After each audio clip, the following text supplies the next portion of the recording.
Cast your mind back to 1999.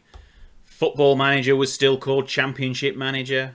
The Premier League was called the Premiership. And Italian football was shown on a Sunday morning on Channel 4. Let's head to a brand new series of Beat the League.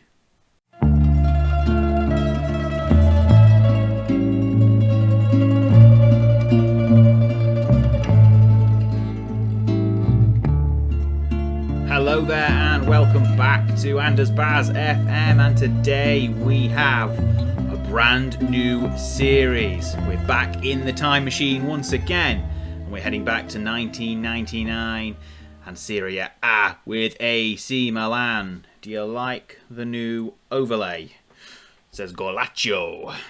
Anyway, if you cast your mind back to the 1999-2000 Serie A season, you'll remember that Juventus had a massive 9-point lead with just 8 games to go, but they went on a bit of a collapse, and Lazio went on a massive run and ended up clinching the title by just a single point on the final day of the season.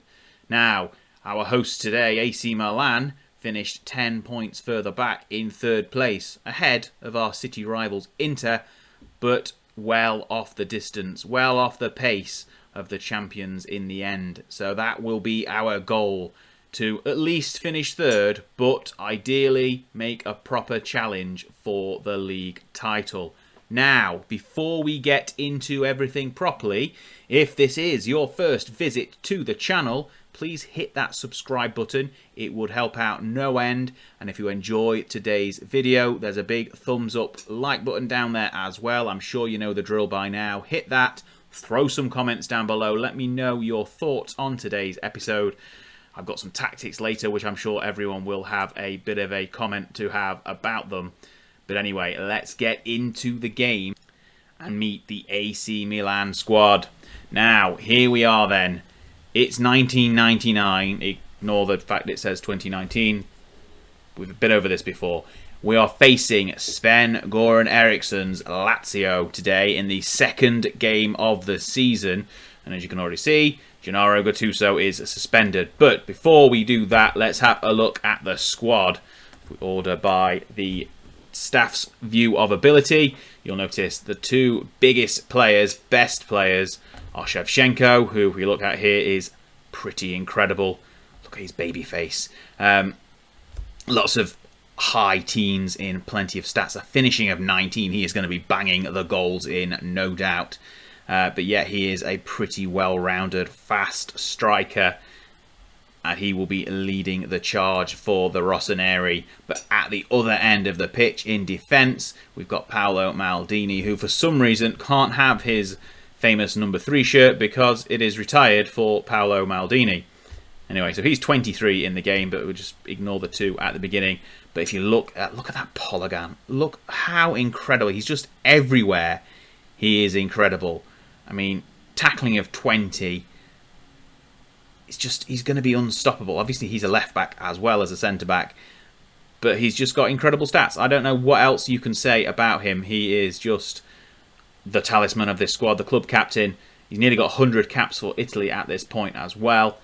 Leadership of 20. He's just going to be leading us on and off the field.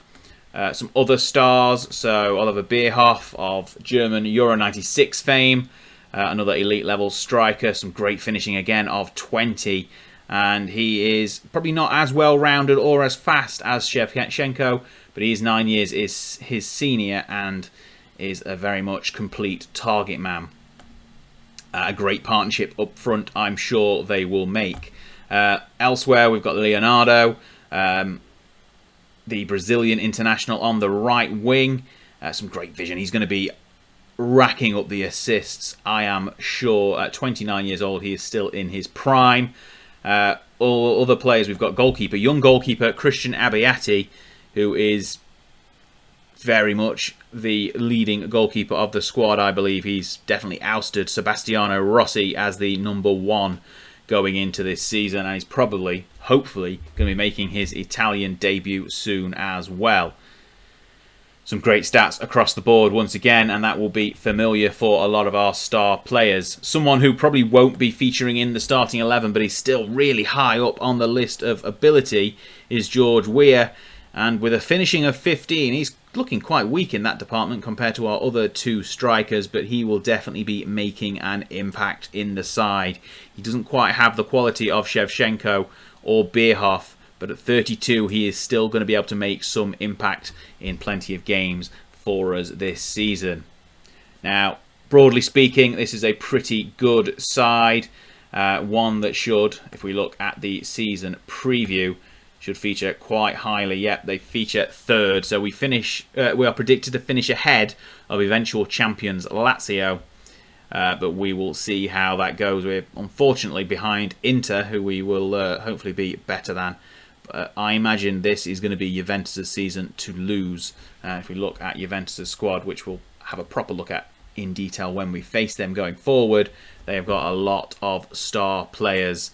Del Piero, Zidane, Inzaghi, Edgar Davids, Van der Sar, Zambrotta. The names just keep coming. They are a fantastic squad playing at the Zebra Stadium. We'll move on from that. Obviously, we've got the old badge here as well, a feature of the mod itself. We have a quick look at the Inter squad.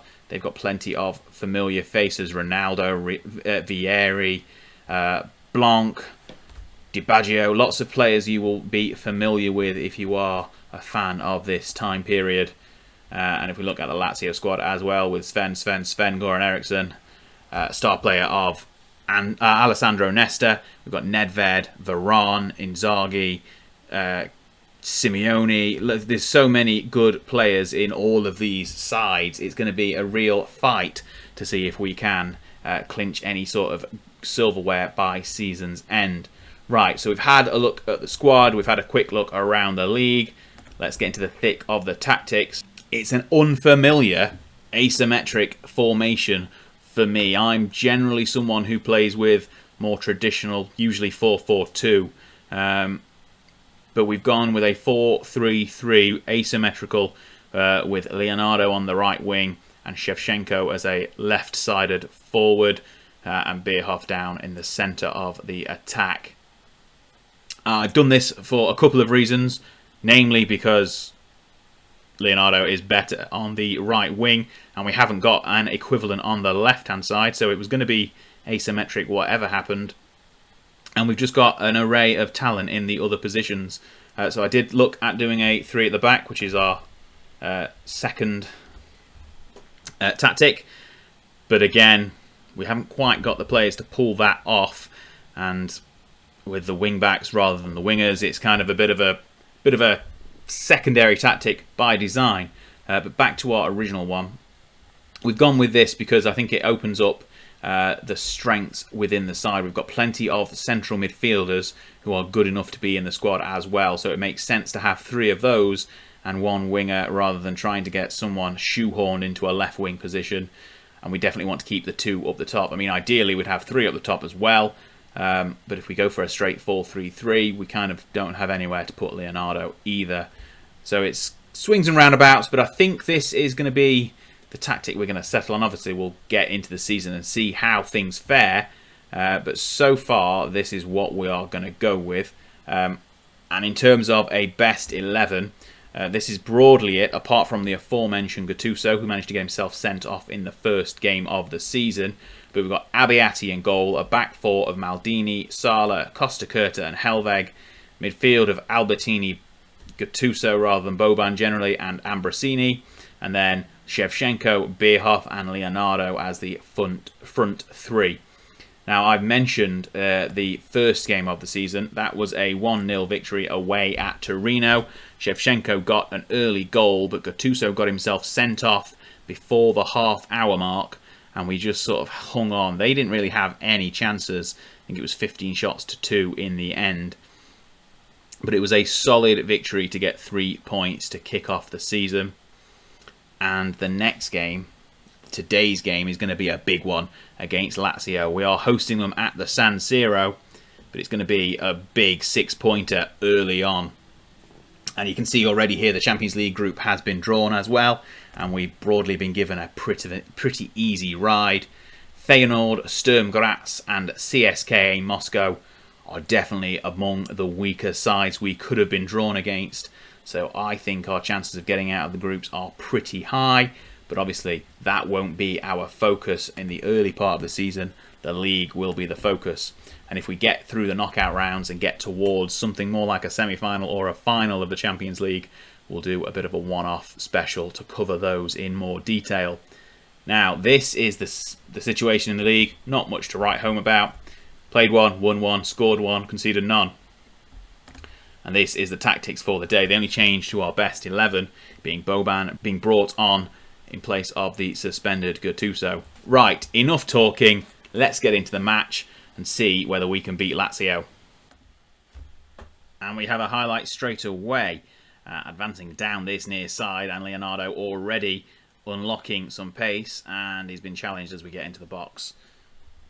Veron has it, and Lazio are advancing themselves, and it's straight into the action here. Obviously, with the asymmetric formation, we are probably going to focus our attacks down the right-hand side, but that should open up plenty of space down the left, and Maldini has advanced quickly. He's marauded down that wing, and he's got himself into the box. Albertini puts the ball in, and the header from Bierhoff goes straight over the bar, and that is already a good, solid chance. And I think what we're going to do in terms of formatting of episodes in this series, we're just going to stick with a single game per episode, unless we get into a force majeure situation where we have to have two matches in the same episode. I just think it works better for pacing of the episodes themselves. Gives me a chance to talk around the matches a little bit more as well. Early on, I'm doing more talking than we are seeing the action. So the first couple of minutes, we had a couple of chances for both sides. Bierhoff going close with that header. But so far, since then, we've not seen anything. I've just done a shout of demand more, and the corner has gone in, but there's no one in the box. We have regrouped, though. Leonardo puts it back to Albertini, who puts the ball into the box. Bierhoff nods it down, and he's just about linked up with Leonardo, but he's hit the crossbar, and it's gone over. And we, so far, have had the better chances. There's only been a couple for each side, though. Milan have definitely got more of the possession, so far we are dominating the game a little bit more than our opposition. But other than that opening flurry, it's been a bit of a dull first half so far, and I'm not sure if there is much we can do. Maybe we can move from balance to positive as a bit of a change towards half-time. We are the home side, obviously, so we can sort of dictate the tempo of the game a little bit more. As we get to half-time, I think what we're going to do is we're going to obviously start the second half on positive, but if we get towards the hour mark and just before some substitutions, we will probably move a little bit further into the attacking side of things. But anyway, let's get into the second half and see how things get on. And we are straight away underway again, and so far, as we've seen in this first half, it's been quite dull. Juventus are top of the table ahead of Roma. They're the only two sides who have won both of their, or are winning both of their first two games of the season. We are making a few more chances, but nothing as of yet has come through on the highlight. So what we're going to do, a quick change to attacking and a shout of demand more just before the hour mark. And hopefully we can get a bit more action into this game. It's going to be a quick episode, and we've got a corner here. Nedved's putting it into the box, and it's dealt with. But only as far as Constantino here, the camera is flicking over. I'm not sure what settings we've got. I think we're on director as the standard camera. That needs to change, I think. Anyway, Abbiati rolls it out to Costa Curta. And we are building from the back a little bit here. Ambrosini into Albertini. The names, if you're not familiar with them, will become more familiar as the season goes on. And I think I've touched on this in the past. I think we're going to aim for a 6-episode season once again, like we did with the Newcastle save before. And as I say this, Lazio are breaking, and the ball is put into the box. Mancini can't get there, and the shot hits the post, but it's cleared, and we're breaking, but we can't quite get anywhere. As the highlight ends and we get towards 70 minutes, we're going to watch this highlight and then see if we can make any changes. It's cleared, but only as far as Costa Curta, who sends it all the way back to Abbiati. And the ball is lumped back forward, finds Ambrosini in plenty of space. Boban has it. We've not seen much of Boban at all today. The ball over the top doesn't quite find Bierhoff. And Lazio have it on the far side. Sebastian Veron inside to Sensini and Mihailovic. But the ball's back to the goalkeeper, and Shevchenko was pressing there, trying to force a mistake. And Lazio are kind of playing it around us a little bit so far. It's been quite even. That's a poor missed challenge. I think that was from Maldini. What's he doing over that side of the pitch? Hang on, that is the left side of the pitch. I can't tell my left from my right. And anyway, Sebastian Veron has nodded it home. I'm too busy trying to work out my left from my right. And we've gone a goal down. What a shambles this is. Lazio ahead at the San Siro. A lovely ball into the box by Conceição here. Oh, no, it's Negro in the end who puts the ball into the box. And Veron nods it home. Keeper a little bit stranded. Defence looking at each other, wondering what is going on. Maybe the switch to attacking was not the right decision. Let's make some substitutions and see if we can get back into this game. Okay, then the 3 changes have been made. They've not quite managed to be in effect. Yes, there they are. So Giunti, Guglielmin, Pietro and Weir on for Ambrosini, Shevchenko and Leonardo. And 20 minutes to go. We're going to have to show some passion at this point. Not much is happening on the pitch in our favour. 15 minutes to go. We've been a bit of the better side. If we had XG, I reckon it would be a little bit higher. We've had more possession, more shots, more on target. 0 clear-cut chances for both sides. So clearly the goal that they scored was probably a little bit against the run of play, and that head has gone just over the bar. But there's nothing coming from the highlight, and Costa Curta is off injured. I don't think we have any more substitutions we can make. Let's see if we can bring anyone on. I don't think we can. No, we can't. So maybe we'll bring Helveg inside. Guglielmin, Pietro down to right back. Probably less than ideal. And go for a more traditional 4-3-2, I guess, to close out the final 5 minutes. This is not looking like it's going to go in our favour, at least. I don't think we are going to get a goal back. Lazio have come on a bit more in the second half, and we are defeated 1-0 at home. Not the start to the season we were hoping for. Let's head back to base. Well, what can we say? Lazio, in the end, the winners. We were probably the better side, but it doesn't matter. They scored the goal. We didn't. We were a little bit neutered going forward. We didn't really have the chances.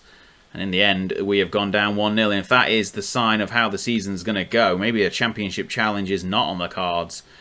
Our target still remains 3rd place in the league, obviously. We need to do that to be able to beat the league. But this is not the greatest start. We're going to have a look at the schedule, have a look when we are going to come back. I think what we're going to try and do is get a game against all the big clubs and then see what happens by the end of the season, see whether we have another extra episode or 2. And obviously we'll have one on the last day as well. So looking down the list, I think this game here against Juventus in the middle of October will have played, what, 7 league games by then. That'll be game 7 within the league. We'll have had a couple of Champions League group games as well to have a look at. But I think this game here against Juventus, again, it's a home game, but that hasn't helped us out today. Maybe we're just a bit of a glutton for punishment. We just want to put some defeat on the channel. But that will be our next episode, I believe. So yes, join us in the next episode when we host Juventus. And hopefully it will be a bit of a better outcome than this one has been today. Lazio getting the better of us. But anyway, there's been no GOLACCIOs today. Maybe there will be next time. I've been Anderzbaz. Goodbye. Well, hey, you've made it to the end of the video, and hang on, it's a subscribe button. Tap on this. Even if you've done it already, just try it, see what happens. And then if you're hanging around, have a look. Have a look at these. One of these. Check out some of this amazing content. You won't regret it. I'll see you next time.